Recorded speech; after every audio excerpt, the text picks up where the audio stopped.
Rebel star Prabhas తో సందీప్ రెడ్డి బంగా cinema అంటేనే fans లో పూనకాలు మొదలవ్వాలి. అదే జరుగుతోంది కూడా. ఈ కాంబో కూడా అలాంటి సెన్సేషనల్ కాంబినేషన్ కాబట్టి ఈ మూవీ లాంచ్ అనగానే సౌత్ నార్త్ ఇండియా షేక్ అయ్యేలా ఉంది. ఇక ఉగాదికే ఈ కాంబినేషన్ లో స్పిరిట్ లాంచ్ కాబోతుంది. మరోసారి బాలీవుడ్ లేడీ దీపికా పదుకునే ప్రభాస్ తో జోడీ కట్టబోతుంది.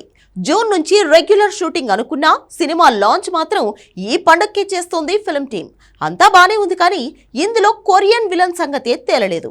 ఇండోనేషియా లేడీని హీరోయిన్ గా తీసుకుంటారని ప్రచారం జరిగింది. ఎక్కడా అలాంటి ఊసే వినిపించట్లేదు. ఇప్పుడు కొరియా, జపాన్, మలేషియా, ఇండోనేషియా ఇలా పాన్ ఏషియా మూవీగా స్పిరిట్ ని మారుస్తున్నారన్నారు. కానీ అందుకు తగ్గ అడుగులు పడుతున్నాయా లేదా అన్నది తేలలేదు. ఉగాది లాంచ్ రోజు సందీప్ రెడ్డి బంగా బాంబు పేల్చబోతున్నాడనే వార్త నిజమవుతుందా, జస్ట్ రూమర్ గా మిగిలిపోతుందా? Have a look.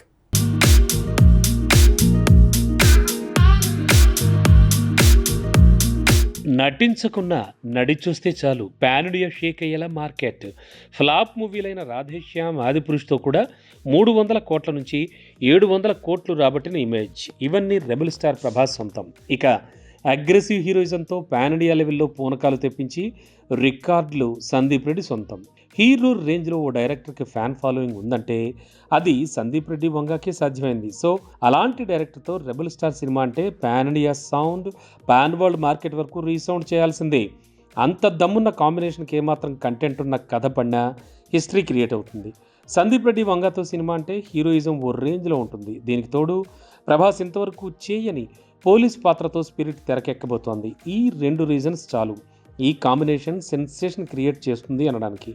కానీ ఇక్కడ ఈ మూవీ హిట్ గురించో 1000 కోట్ల పైనే వచ్చే వసూళ్ల గురించో డిస్కషన్స్ జరగట్లేదు. పాన్ ఏషియా మార్కెట్ని టార్గెట్ చేసిన సందీప్ రెడ్డి వంగ కొరియన్ హీరో డాన్లీని ఇందులో విలన్గా తీసుకుంటాడన్నారు. దీపిక పడుకునే హీరోయిన్ అయినా అసలు హీరోయిన్ ఇండోనేషియా లేడీ అన్నారు. కానీ ఆ పేర్లు ఏవీ వినిపించట్లేదు.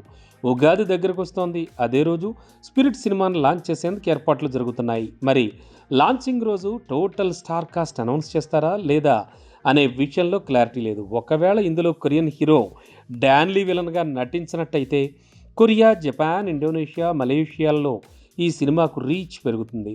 జపాన్లో ప్రభాస్కి భారీగానే ఫ్యాన్ ఫాలోయింగ్ ఉంది కాబట్టి ఇండోనేషియా, మలేషియా, కొరియాల్లో కూడా తనకి మార్కెట్ క్రియేట్ అయ్యే ఛాన్స్ ఉంది.